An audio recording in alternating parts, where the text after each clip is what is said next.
राधे राधे बोलना पड़ेगा, जोर से बोलना पड़ेगा। अब थोड़ा शांत हो जाइए।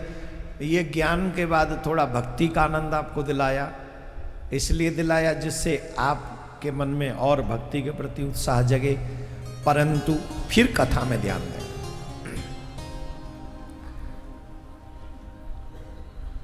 एक कल कथा आपने सुनी राजा बलि की। भक्त का स्वभाव होना चाहिए समर्पण का। भगवान की पूजा में कभी भी कंजूसी नहीं करनी चाहिए। आजकल लोग अपने बच्चों की शादियों में कोई कंजूसी नहीं करते, कर्ज लेके भी करते हैं। बर्थडे पार्टी वगैरह भी हो तो उसमें भी कंजूसी नहीं करते, वो भी करते ही हैं। और कुछ चीजें हैं जिनमें हम कंजूसी नहीं करते हैं, लेकिन भगवान की पूजा पाठ में कंजूसी करते हैं। प्रमाण दें कैसे मान लोगे कि करते हैं? प्रमाण दें कि मान लोगे? जवाब दो। हम मान लेंगे, अच्छी बात है, मान लेनी चाहिए। एक प्रमाण दे देते हैं। जब आपके बच्चे का बर्थडे होता है, 3000, 4000, 5000 के कपड़े लाके देते। वो जो धनवान है थोड़े ज़्यादा महंगे देते होंगे, पर छोटे से छोटा व्यक्ति भी 3-4 हजार रुपए की कुछ न कुछ चीज़ दे। बेटा कोई नहीं, तुम्हारा जन्मदिन है, आनंद लो। हम चाहेंगे, ध्यान से सुनिए, आपका ध्यान डाइवर्ट नहीं होना चाहिए। लेकिन जब वृंदावन जाते हैं और वृंदावन जाके लड्डू गोपाल की पोशाक लाते हैं, और पोशाक लेते समय पूछते भैया ये पोशाक कितने की दी है? पोशाक वाला कहता है 50 रुपए की, 100 रुपए की। मुंह से क्या निकलता है? भैया तुम तो लूट रहे हो।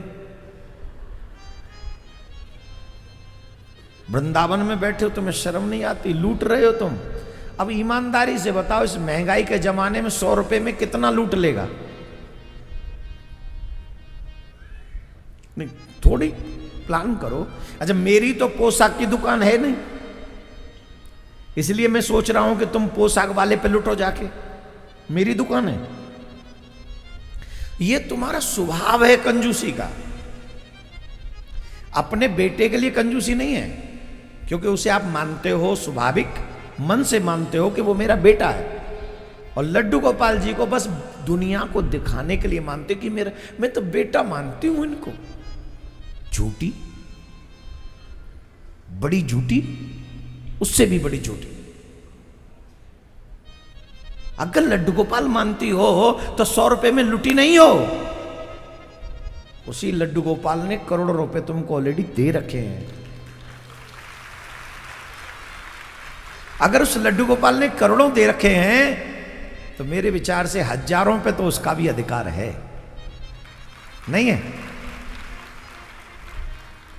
अगर लाख कमाते हो तो 1000 उस पे लुटाओ, करोड़ कमाते हो तो लाख उस पे लुटाओ, अगर 1000 कमाते हो तो 10-20 रुपया जरूर लुटाओ। उस पे लुटने से तुम बर्बाद नहीं होगे, गरीबी नहीं आएगी, आबाद रहोगे। ऐसा व्यवहार नहीं होना चाहिए।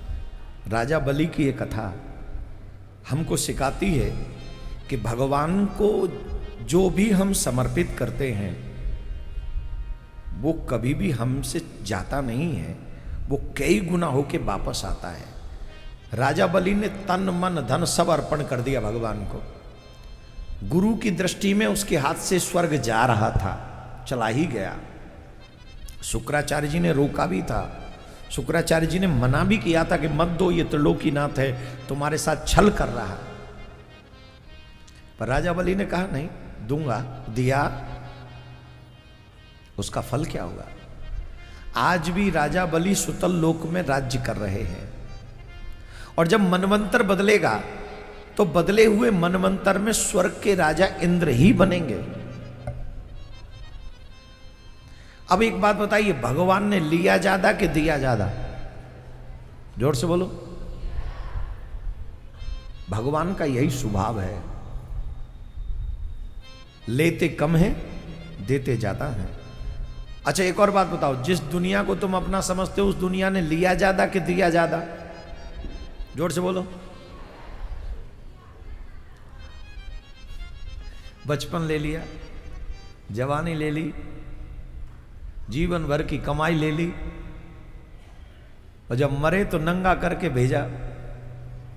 200-250 रुपए का कफन, थोड़ा बाजार में होकर निकल नहीं थी अर्थी, इसलिए 250 रुपए का कफन ढक दिया, बोल ले जा। और जब शमशान में पहुंचे तो वो भी उतार लिया। मकान ले लिया, गाड़ी ले ली, मोबाइल जिनमें नंबर तुम्हारे कॉन्टैक्ट सेट हैं। मैं तो कह रहा हूं मरने से पहले मोबाइल को रीसेट कर जाना, नहीं तो तुम्हारी असली औकात समझ में आ जाएगी तुम जीवन भर कैसे जिए हो। कहीं तो बालक बहुत चालाक है, खुलवाई लाएंगे तुम्हारा फोन कहीं ना कहीं से। रीसेट करके मरना अपना फोन।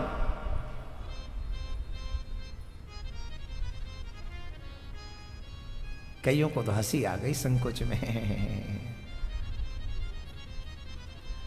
सब रख लेंगे दुनिया वाले और देंगे सिर्फ 2.5 गज कफन। और ये दुनिया इतनी विचित्र हो गई है, पहले तो 12-13 दिन देते थे, अब तो 2 ही दिन में सिलटा रहे हैं।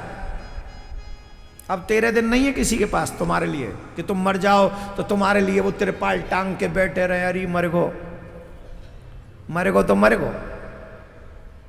अब 13 दिन नहीं रोएगा तुम्हारे लिए कोई। लेकिन जितने भी लोग सत्संगी यहां पर बैठे हैं, आप सबसे आग्रह है 12-13 दिन से पहले कभी भी अपने जाने वाले व्यक्ति से बीच में इसको फंद मत काटना।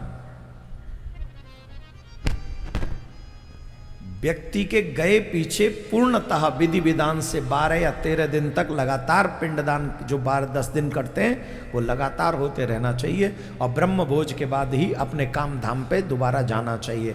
अशुद्धि में काम धाम पे जाओगे तो काम धाम भी खराब हो जाएगा और तुम्हारा वो जो गया परिवारी जन, उसका भी आगे की यात्रा सब बेकार हो जाएगी। अरे जिसने जीवन दिया उसे 12-13 दिन तो ढंग से दे दो। अगर उनसे प्रेम करते हो तो उसमें कोई शॉर्टकट मत करना। ये हमारा आग्रह है आप सब सनातनियों से। राधे राधे बोलना पड़ेगा जोर से। तो एक तो ये राजा बलि का ये वृतांत कि भगवान को जो भी हम लोग समय भी देते हैं। देखो हम लोग यहां बैठे 3 घंटे कथा सुन रहे हैं, तो 3 घंटे दुनिया के काम के नहीं रहे हम। तो भगवान हमें क्या गिफ्ट देते हैं जानते हो? टोटल जो तुम्हारा अकाउंट है ना श्वासों का, वो फिक्स है।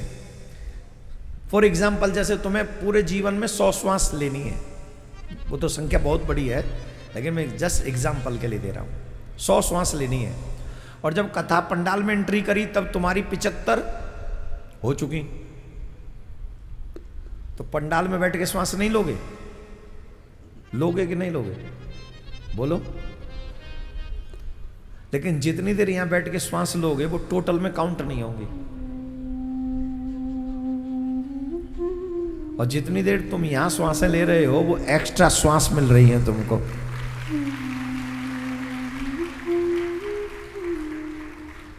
तीन लास्ट तक चले जाओ, कितने घंटे हो गए? 21 घंटे। इसका मतलब क्या हुआ? बोले 7 दिन की कथा में आपने 21 घंटे अपनी आयु बढ़ा ली।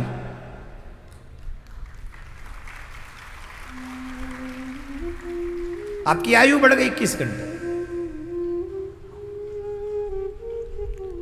जो भी वस्तु, जो भी विषय भगवान को अर्पण किया जाता है, भगवान उसे रिटर्न करते हैं कई गुना। आप 3 घंटे यहां भगवान को दे रहे हैं तो आपकी लाइफ के एक्स्ट्रा बढ़ रहे हैं वो। इससे अच्छा और क्या हो सकता है? जैसे पृथ्वी में बीज बोते हैं ना, तो उतना ही बीज नहीं मिलता जितना बोया है, उसके कई गुना ज्यादा फसल मिलती है। यही भगवान का स्वभाव है। आप सबसे निवेदन है, खूब चकाचक मेरे ठाकुर जी से प्यार करिए। अब प्रश्न यह है कि हम भगवान की सेवा, पूजा पाठ क्यों नहीं करते हैं? उत्सव क्यों नहीं मनाते हैं? बेटे का बर्थडे मना लेंगे, अपना मैरिज एनिवर्सरी मना लेंगे, पता नहीं ढिमका ढिमका सब मना लेंगे, लेकिन भगवान के उत्सव हमारे यहाँ नहीं होते। अब पहले जैसे होते थे, श्रावण में झूलन उत्सव हम लोग करते थे, होली पे होली उत्सव करते थे। अब धीरे धीरे सारे उत्सव जा रहे हैं। अब तो एक ही उत्सव चल रहा है, एआई उत्सव चल रहा है सब जगह। नहीं, भगवान के उत्सव अवश्य होने चाहिए, हमारे जीवन में होने चाहिए। जितने आप भगवान के उत्सव करोगे उतना ही आपका जीवन जो है आनंद में मंगलमय होगा। पर ये करते किस लिए नहीं है? ये इसलिए नहीं करते हैं क्योंकि हम और आप संसार में बिजी हो गए, परिवार को अपना मानते हैं। परिवार से ज्यादा हम किसी को अपना मानते ही नहीं है, वहीं फंस जा रहे हैं। एक बहुत प्यारा प्रसंग है और ये प्रसंग हम सबको शिक्षा देने वाला है। एक गजराज, एक वन में एक गजराज रहा करता है, मस्त मत वाला गजराज। वो साधारण नहीं है, उसका परिवार बहुत बड़ा है, बहुत बड़ा परिवार है। सुखदेव जी कहते हैं राजन, उसकी 50 पत्नी है, 300 बच्चे हैं, पूरे वन में उसकी धाक है। जिधर से निकल जाता है छोटे मोटे जीव जंतु छिप जाते हैं। वो बल नहीं, बल की राशि है। अनेकानेक जीव भयभीत होते हैं। वो मदमदांत गजराज एक दिन वन में भ्रमण कर रहा था अपने परिवार के साथ। उसकी पत्नियों ने कहा कि प्यास लग रही है, तो जल पिलाने के लिए लेके गया अपने परिवार को। एक सरोवर में प्रवेश किया और जब सरोवर में प्रवेश किया, परिवार भी, पत्नी भी, बच्चे भी, सब सूंड में जल भरता है, सूंड में। और सूंड में जल भर के कभी पत्नियों पे डालता है, कभी बच्चों पे डालता है, कभी बच्चे उस पे डालते हैं, कभी पत्नी उस पे डालती है। कानपुर बड़े पैसे वालों का शहर है। हमारे हिंदुओं में भी संस्कृति आ रही है घूमने की, विदेशों में घूमने की। विदेशों में घूमते, परिवार के साथ जाते हैं। अच्छा है, परिवार के साथ समय बिताना चाहिए, लेकिन विदेशों में क्यों घूमना है? अपने तीर्थों में घूमें। अब कई लोग हमसे कह देंगे आप खुद ही गए हुए थे 3 महीने के लिए विदेश। तुरंत हमारे देश में इस समय सबसे ज्यादा विकास हुआ तो गाली देने वालों का विकास हुआ है। हर जगह गाली सुनते, लिखना है तो पड़े पड़े घर में गाली दे दो। कई जब मैं बाहर था अमेरिका में, तब लगे कई लोग लिखते थे, ये देखो जनता के पैसे से ऐश करने गए, ऐश। और वहाँ रात दिन का तो वैसे ही अंतर रहता है, समय का अंतर रहता है, भागदौड़ रहती है, हर दिन कथा होती है। बॉडी कहती है कहाँ भाग रहे हो, दुनिया वाले कह रहे हैं ऐश कर रहा है। फिर कभी कभी आत्मा में आता है काहे को तुम आके मेहनत करते हो। फिर मन में बोध जगता है गुरु कृपा से। लोगों का तो काम है ये तो कहेंगे ही, लेकिन विदेश में भी तो सनातनी रहते हैं, उन बच्चों को भी तो हमारे जरूरत है, वहाँ जाकर ये कार्य करना चाहिए। और आप लोगों ने देखा होगा विदेश में कितनी बड़ी संख्या में लोग सुनने आते थे। अच्छा ही है, विदेश घूमो, लेकिन विदेश से ज्यादा अपने देश में घूमो।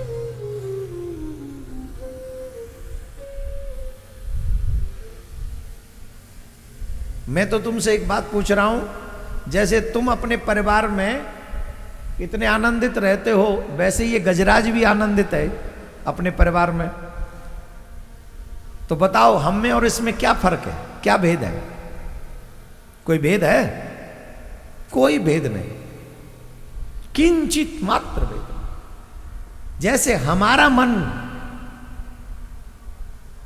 संसार में लगा है, फंसा है, वैसे ही पशुओं का भी मन अपने परिवार और संसार में लगा है। हम में और पशुओं में यही भेद है कि हम और आप भगवान का भजन कर सकते हैं, कथा सुन सकते हैं, उन लोगों पे वो अधिकार नहीं है, वो लोग वो नहीं कर सकते। तो इस समय का सदुपयोग करिए। अब क्या हुआ, गजराज ने, ध्यान से सुनना कथा, गजराज ने जब इस तरीके से वो आनंद ले रहा था सरोवर में, उसी समय ग्राह ने आके गजराज का पांव पकड़ लिया और उसे नीचे खींचने लगा। ये घटना हम सबके साथ होती है, हम लोग समझ नहीं रहे हैं।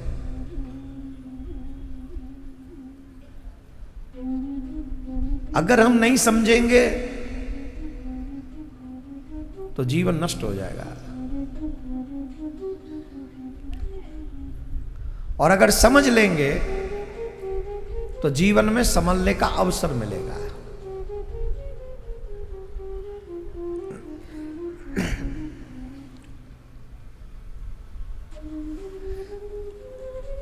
ग्राह ने आके पैर पकड़ लिया,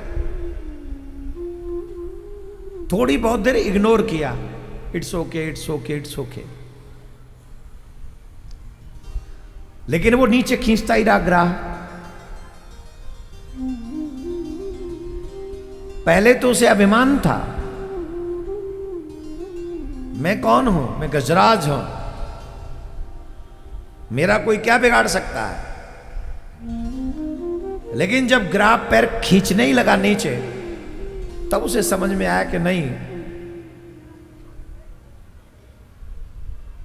ये इजी नहीं है। फिर वो लड़ना शुरू किया उस ग्राह से। उस ग्राह से वो लड़ना जब शुरू किया तो वो भूल गया था कि वो जल जंतु है, जल में उसकी पावर ज्यादा है। हमारे शास्त्रों में कहते हैं स्थानम प्रधानम न तु बलम प्रधानम।